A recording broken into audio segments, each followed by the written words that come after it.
तब टोनी बोलती है, क्या करूँ तोता भैया, मैं तो आपको ढूंढ रही थी लेकिन आप तो मिले ही नहीं, इसलिए अकेली चली आई। तब तो टोटा बोलता है, चलो ठीक है, दोनों साथ में दाना खाते हैं। दानों साथ साथ दाना खाने लगे। फिर शाम होने लगी, तब दोनों अपने घर की तरफ उड़ गए।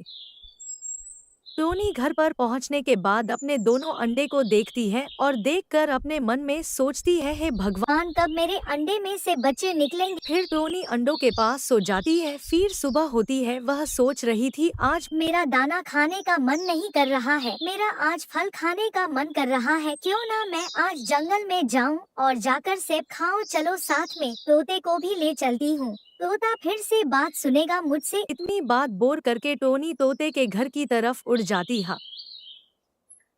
टोनी घर के बाहर पहुंचने के बाद तोते को आवाज देती है। तोता टोनी की बात सुनकर अंदर से बोलता है, क्या क्या हुआ टोनी, मुझसे क्या काम लग गया। फिर टोनी बोलती है, अरे तो तोता मैं टोनी बोल रही हूँ, चलो आज फल खाने का मन कर रहा है, मैं सोची तुमको भी साथ में लेते चलो। तोता बात सुनकर फिर बाहर आता है। तब दोनों साथ में जंगल की तरफ उड़ जाते हैं। उड़ते उड़ते जंगल के पास पहुंच जाते हैं। तब दोनों एक पेड़ की डाल पर बैठ जाते हैं। तब टोनी बोलती है, तोता भैया चलो हम दोनों जल्दी जल्दी सेब खाकर घर जाते हैं, क्योंकि मेरे घोंसले में 2 अंडे हैं। तब मुरु तोता बोलता है, हम बाहर जल्दी जल्दी भोजन करके चलते हैं। तब जल्दी जल्दी भोजन करने लगते हैं। भरपेट खाना खाने के बाद दोनों अपने घर की तरफ उड़ जाते हैं। घर पहुंचने के बाद टोनी फिर सो जाती है। ऐसे ही कई दिन बीत गए। फिर एक दिन टोनी के अंडों में से बच्चे निकल गए। टोनी अब अपने बच्चों को देखकर बहुत खुश हो जाती है। अब टोनी के ऊपर बहुत बड़ी जिम्मेदारी आ गई थी, क्योंकि अब बच्चों को घोंसले में अकेला छोड़ना अच्छा नहीं था। फिर भी खाना खाने के लिए बाहर जाना पड़ता है। अगले दिन टोनी अपने बच्चों को अच्छे से घोंसले में बैठा कर दाना खाने के लिए उड़ जाती है। रास्ते में तोता भी मिल जाता है। दोनों साथ में दाना खाने जाते हैं। दाना खाते टोनी तोते से बोलती है, तोता भैया, या मेरे अंडे में से बच्चे निकल गए। फिर तोता बोलता है, ये तो बहुत खुशी की बात है, बहन दाना खाकर फिर वहाँ। सब अपने घर चले जाते हैं। घर जाकर टोनी अपने बच्चों को देखकर बहुत खुश हो जाती है और खेतों में से जो दाना लाई थी वह बच्चों को देती है खाने के लिए। दिन बीत गया, धीरे धीरे बड़े हो गए। एक दिन टोनी खेत में गई थी दाना खाने, तभी कौवा आता है। कौवा को देखकर टोनी बोलती है, क्या कौवा भैया बहुत दिन दिख रहे हो। तब कौवा बोलता है, क्या बताऊं टोनी बहन, मैं शहर कमाने चला गया था, अभी कल ही आया हूँ शहर से लौट कर। तब टोनी बोलती है, ठीक है कालू भैया, आप मेरे बच्चों के लिए क्या लाए हो। कब कौवा बोलता है, क्या तुम्हारे बच्चे भी हो गए, मुझे तो पता ही नहीं था ना, तो मैं उनके लिए कपड़ा लेकर आता हूँ। तब टोनी बोलती है। कोई बात नहीं कालू भैया। तब कालू बोलता है, तुम बच्चों को छोड़ कर आई हो जंगल में, मैंने शिकारी पंछियों को देखा है। इतनी बात सुनकर टोनी घबरा जाती है और कालू से बोलती है, ठीक ठीक है कालू भैया, मैं चलती हूँ घर पर। इतनी बात बोलकर टोनी अपने घर की तरफ उड़ जाती है।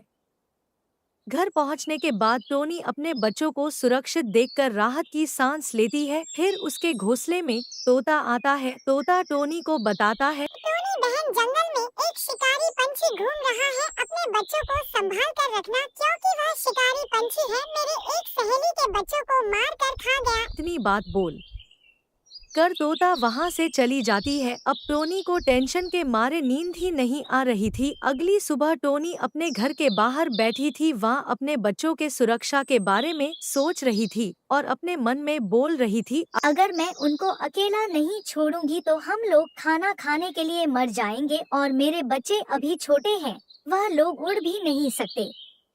फिर टोनी घर के अंदर जाती है और जाकर अपने बच्चों को समझती है, बच्चों मैं जा रही हूँ दाना लाने, आप लोग दरवाजा खोल कर मत रखना, जब तक मैं बोलूँ ना बाहर से खोलने के लिए तब तक दरवाजा मत खोलना, मेरी आवाज को अच्छे से पहचान लेना तभी दरवाजा खोलना है, क्योंकि जंगल में एक शिकारी पंछी घूम रहा है। तब उसमें से एक बच्चा बोलता है, ठीक है माँ, आप जब बोलेंगे तभी दरवाजा खोलूंगा हम लोग। इतनी बात समझकर टोनी घर से चली जाती है।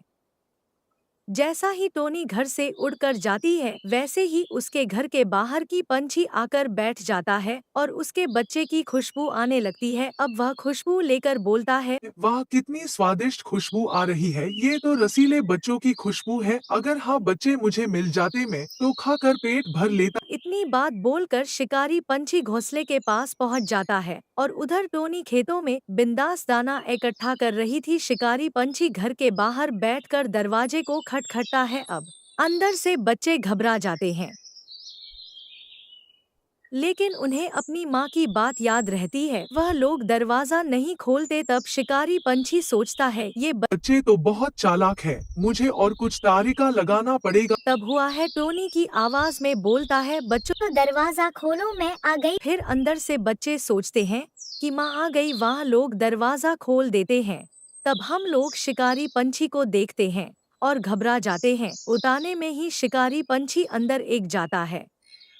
अंदर आते ही शिकारी पंछी बोलता है आज मैं भर पेट खाना खाऊंगा, कई दिनों से भर पेट भोजन नहीं किया हूँ। इतनी बात बोलकर शिकारी पंछी ने दोनों बच्चों को मार डाला। दोनों बच्चों को खाने के बाद जरी पंछी वहां से उड़ जाता है। घोंसले में चारों तरफ खून ही खून था। धीरे धीरे शाम हो रहा था। अब टोनी घर की तरफ उड़ रही थी। जैसे ही टोनी घर पर पहुंचती है, घर का नजारा देखकर टोनी पूरी तरह से घबरा जाती है और वह अपने बच्चे के बारे में सोचने लगती है।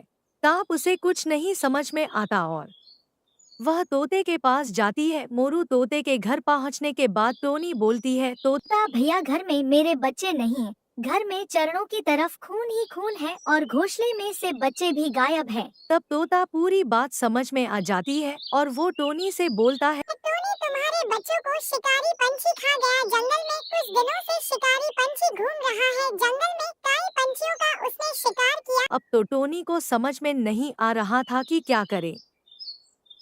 तब टोनी एक पेड़ की डाल पर बैठी रहती थी। घर जाने का उसका मन ही नहीं कर रहा था। कैसे मैं घर जाऊं? घर की सन्नाहट मुझे काटने को दौड़ रही है। मेरे बच्चे रहते थे तो मैं कितनी खुश रहती थी। तब वह ठान लेती है कि मैं शिकारी पंछी से बदला लूंगी। अगले दिन टोनी अलग अलग जंगल में जाती है और शिकारी पंछी की तलाश करती है, लेकिन उससे शिकारी पंछी नहीं मिलता। तब उसे कालू कौवा मिलता है। टोनी से बोलता है, टोनी बहन, तुम यहाँ क्या कर रही हो? अब तो कालू को पूरी बात बताती है। तब कालू बोलता है, जाने दो टोनी, जो हुआ सो हुआ। शिकारी पंछी बहुत खतरनाक होते हैं।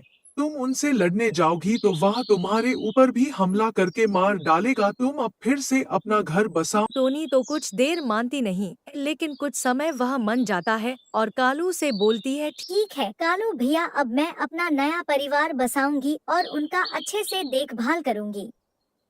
तब तो नहीं वहां से अपने घर में जाती है। घर की अच्छे से सफाई करने के बाद घोंसले में फिर से अंडा देने के लिए बैठ जाती है।